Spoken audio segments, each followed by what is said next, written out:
ଆଜିର ପ୍ରଥମ କ୍ୱେଶ୍ଚିନ୍ଟି ହେଲା ଜିଏସ୍ଟି ଭାରତରେ କେବେ ଆରମ୍ଭ ହୋଇଥିଲା? Option A 2016, option B 2017, option C 2018, option D 2015। ଆପଣଙ୍କର ସଠିକ୍ ଉତ୍ତର ହେଲା ଅପସନ୍ ବି 2017।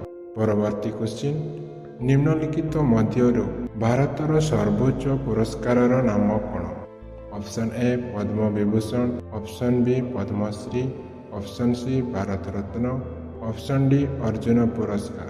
ଆପଣଙ୍କର ସଠିକ୍ ଉତ୍ତର ହେଲା ଭାରତ ରତ୍ନ। ପରବର୍ତ୍ତୀ କ୍ୱେଶ୍ଚିନ୍, କେଉଁ ଦେଶ 2011 ମସିହାରେ ସ୍ୱାଧୀନତା ହୋଇଥିଲା?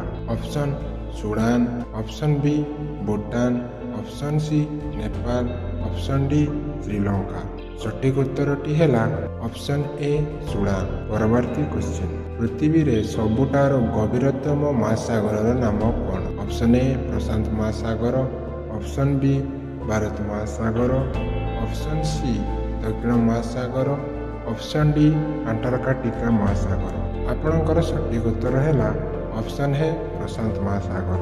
ପରବର୍ତ୍ତୀ କ୍ୱେଶ୍ଚିନ୍, ଓଡ଼ିଶାର ଲୋକସଭାର ସଦସ୍ୟ ସଂଖ୍ୟା କେତେ? Option A 20, option B 18, option C 25, option D 21। ଆପଣଙ୍କର ସଠିକ୍ ଉତ୍ତର ହେଲା 21। ପରବର୍ତ୍ତୀ କ୍ୱେଶ୍ଚିନ୍, ପୃଥିବୀର ସବୁଠାରୁ ଛୋଟ ମହାସାଗରର ନାମ କ'ଣ?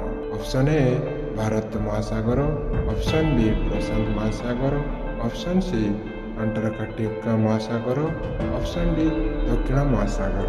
ଆପଣଙ୍କର ସଠିକ୍ ଉତ୍ତର ହେଲା ଅପସନ୍ ସି ଆଣ୍ଟାର୍କଟିକା ମହାସାଗର। ପରବର୍ତ୍ତୀ କ୍ୱେଶ୍ଚିନ୍, ପୃଥିବୀର ସବୁଠାରୁ ବଡ଼ ମହାସାଗରର ନାମ କ'ଣ? ଅପସନ୍ ଡି ହେଲା ଦକ୍ଷିଣ ମହାସାଗର, ଅପସନ୍ ବି ପ୍ରଶାନ୍ତ ମହାସାଗର, ଅପସନ୍ ସି ଭାରତ ମହାସାଗର, ଅପସନ୍ ଡି ଆଣ୍ଟାର୍କଟିକା ମହାସାଗର। ଆପଣଙ୍କର ସଠିକ୍ ଉତ୍ତର ହେଲା ପ୍ରଶାନ୍ତ ମହାସାଗର। ପରବର୍ତ୍ତୀ କ୍ୱେଶ୍ଚିନ୍, କେଉଁ ଦେଶର 3ଟି ରାଜଧାନୀ ଅଛି? ଅପସନ୍ ଡି ହେଲା ନ୍ୟୁଜିଲାଣ୍ଡ, ଅପସନ୍ ବି ଦକ୍ଷିଣ Africa, option C Australia, option D ଚୀନ। ଆପଣଙ୍କର ସଠିକ୍ ଉତ୍ତର ହେଲା ଦକ୍ଷିଣ ଆଫ୍ରିକା।